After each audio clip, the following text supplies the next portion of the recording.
Have you ever wanted to make a difference in the world and then felt like it's just not happening?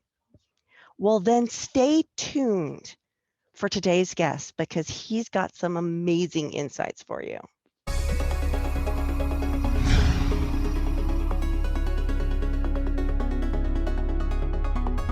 The Author's Switch.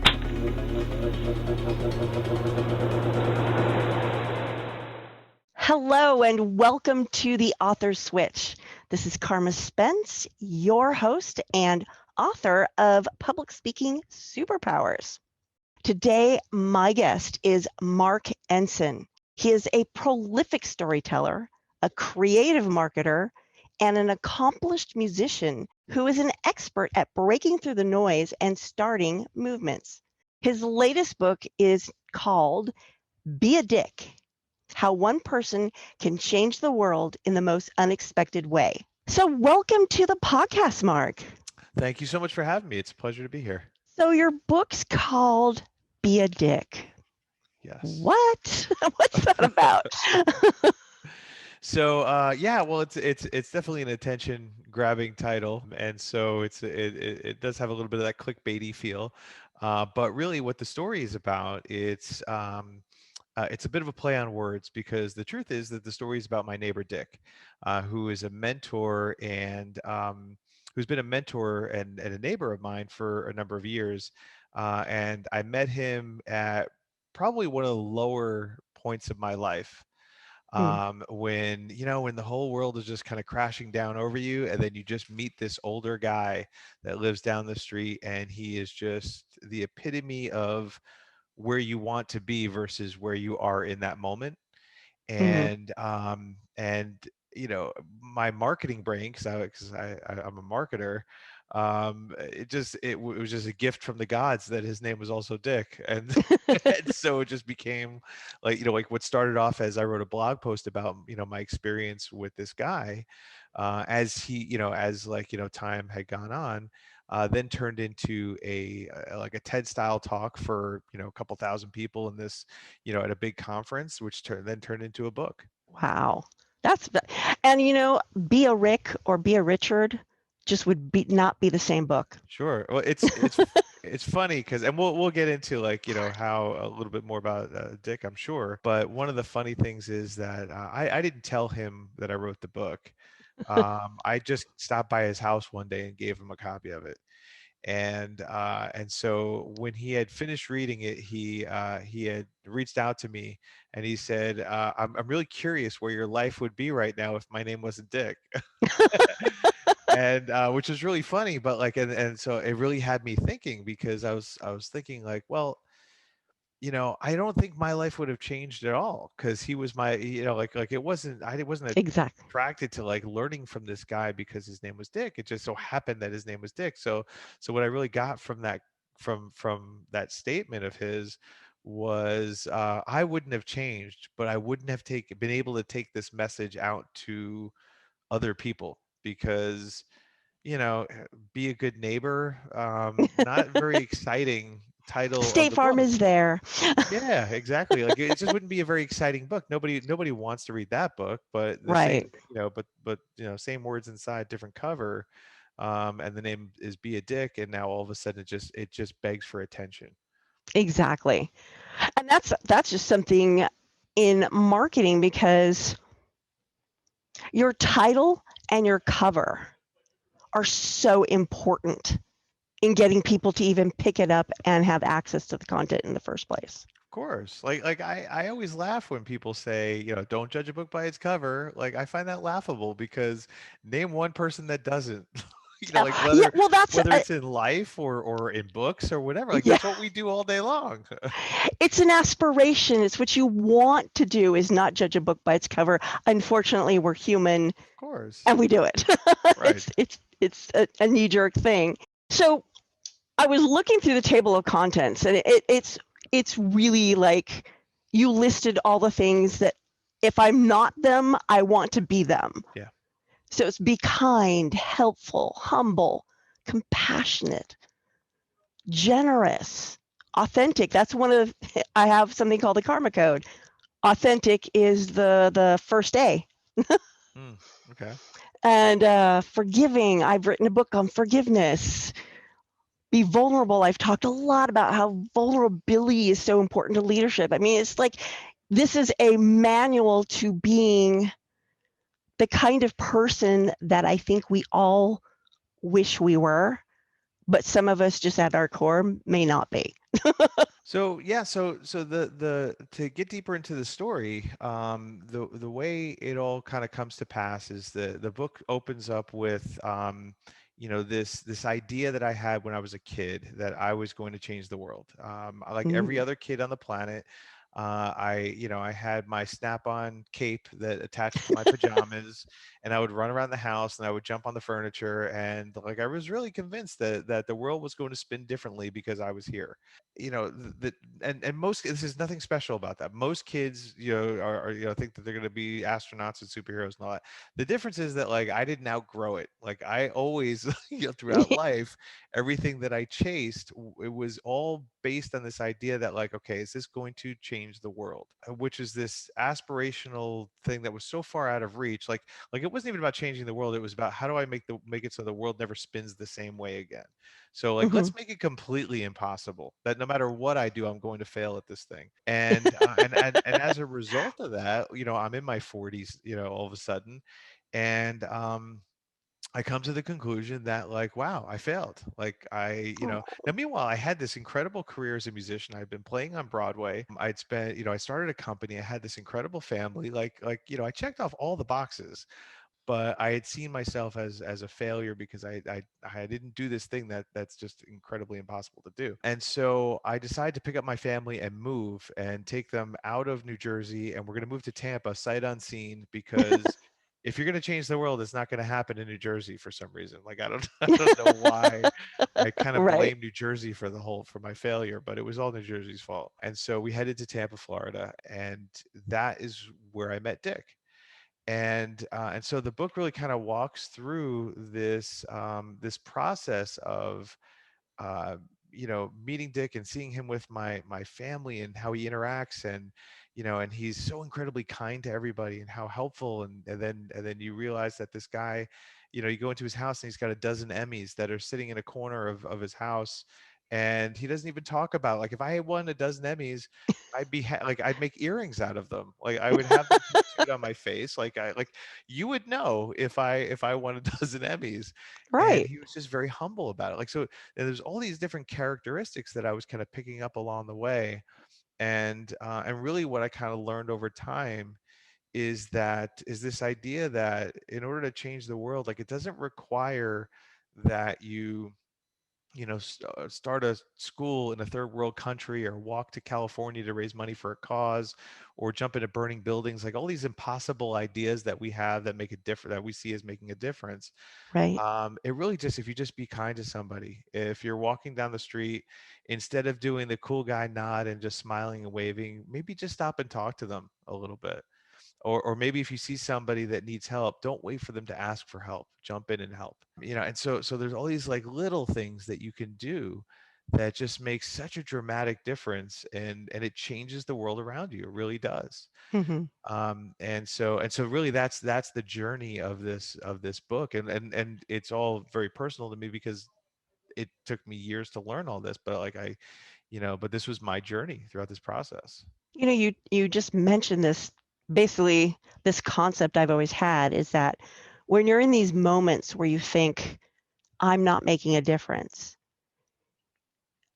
you need to remember that you have probably made a difference so many times, but you'll never know about it.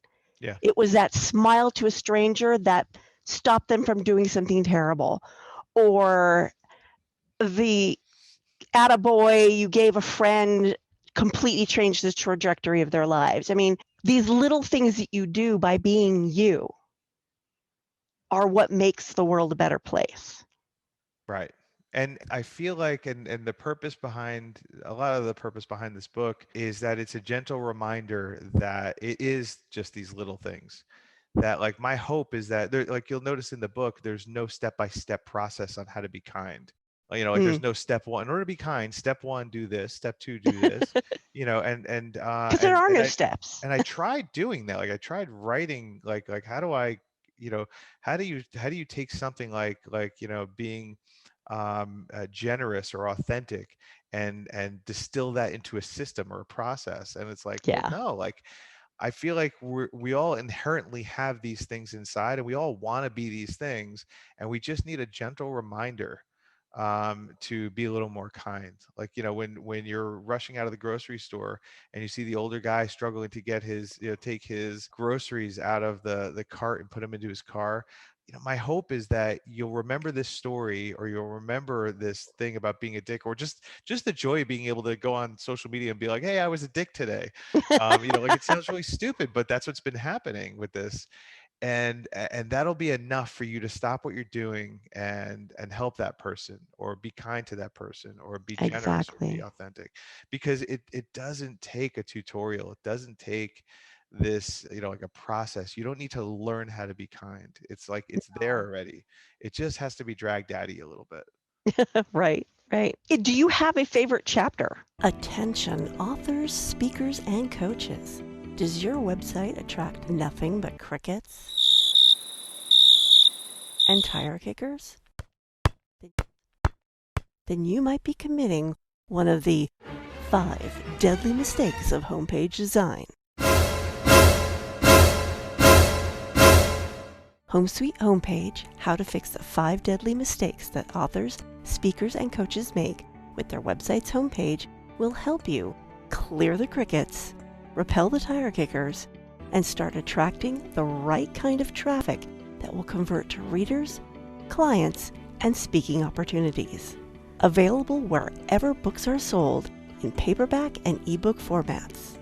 bookmarketingclub.com/homepage book.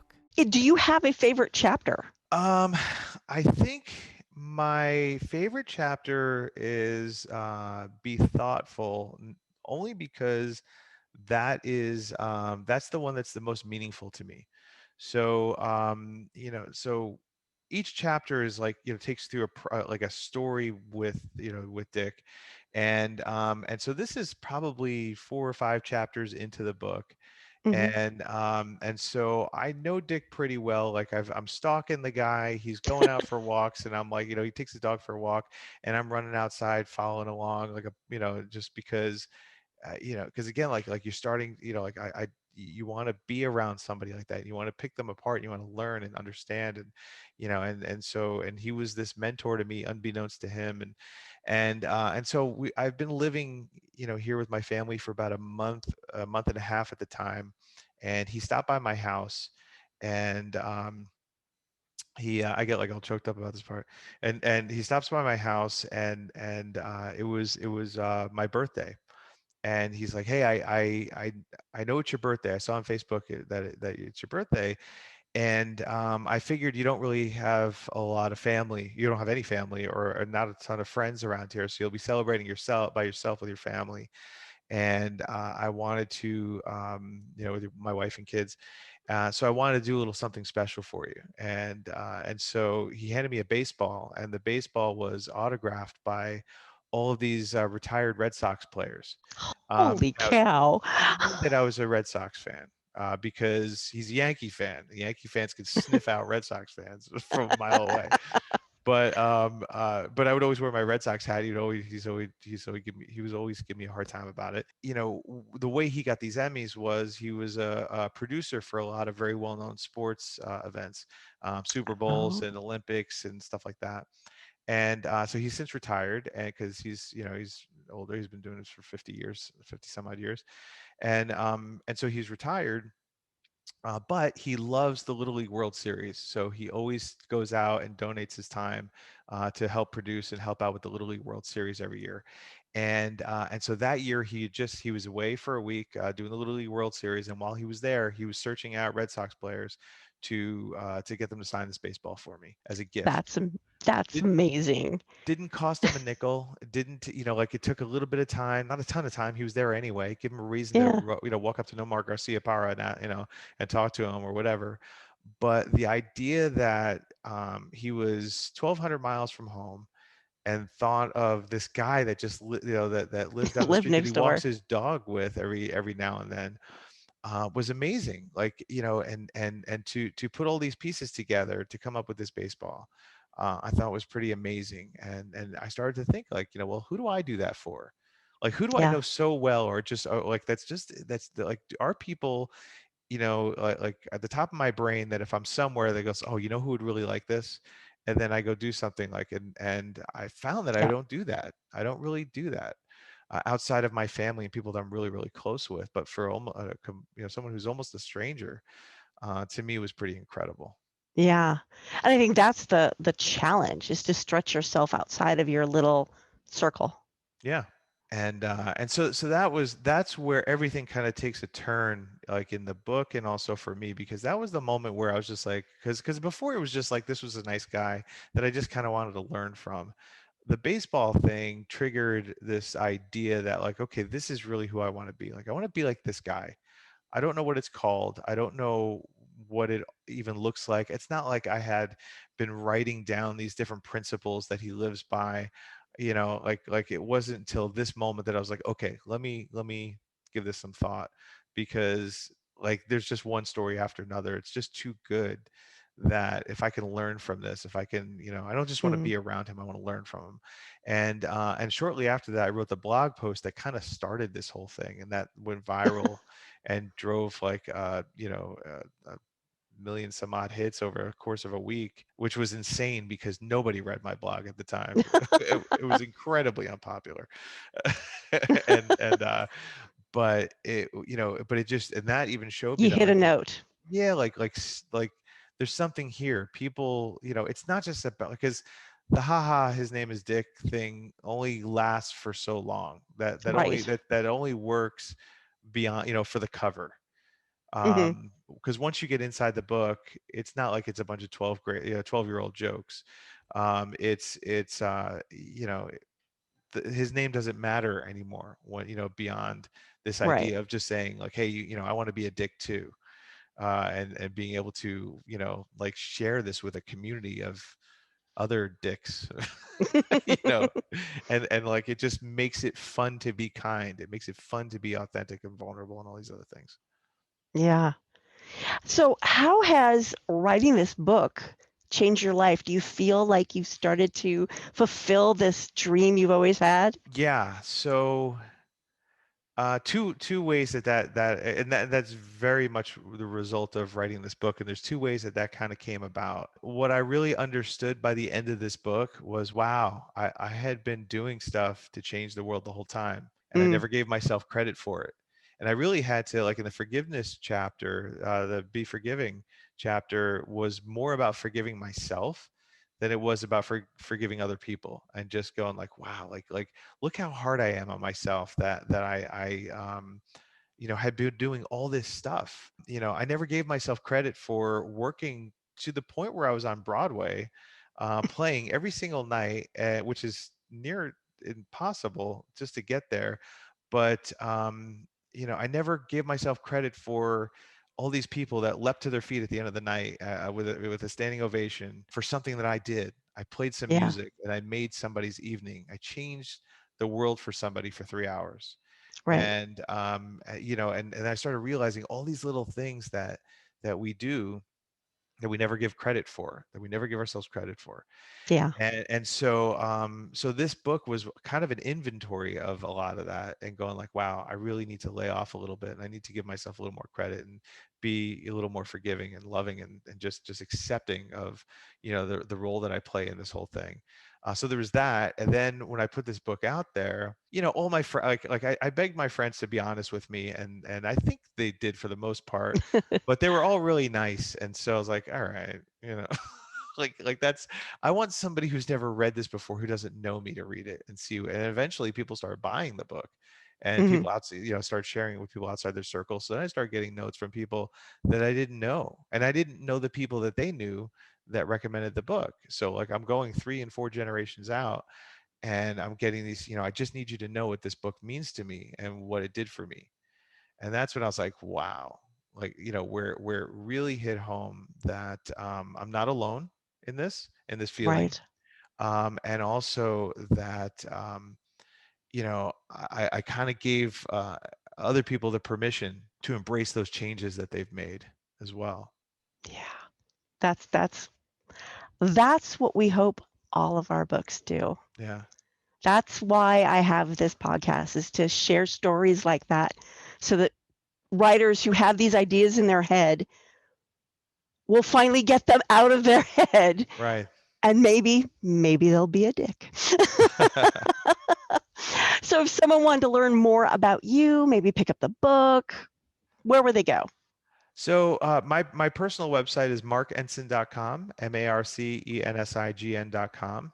And from there you can find out more about what I do, and there are links to the book and everything, or you can search, or you can go to the website for the book is iwanttobeadick.com. And of course it's on Amazon and all the usual places. Yeah, and those are probably the best places to find, to just to get into more of the story. The website is becoming this portal for people to share their stories, which is becoming a lot of fun. I Now that it's bet. not just about Dick, and it's not just about my experience with him, but it's other people being dicks to people that they know, or other people sharing the person that's the dick in their life, and and sharing pictures of and all this other stuff. So it's becoming this, all this content coming in, all these different stories coming in that were triggered by this whole thing. Yeah. And soon there'll be all sorts of hashtags, be a Marc, be a Carma. Why That's not? right. Why not? Well, thank you so much for sharing this wonderful set of stories with us today. Oh, it's my pleasure. Thank you so much for having me on. You are very welcome. This is the end of the Author's Switch podcast. This is your host, Carma Spence, signing off. The Author Switch at authorswitch.com.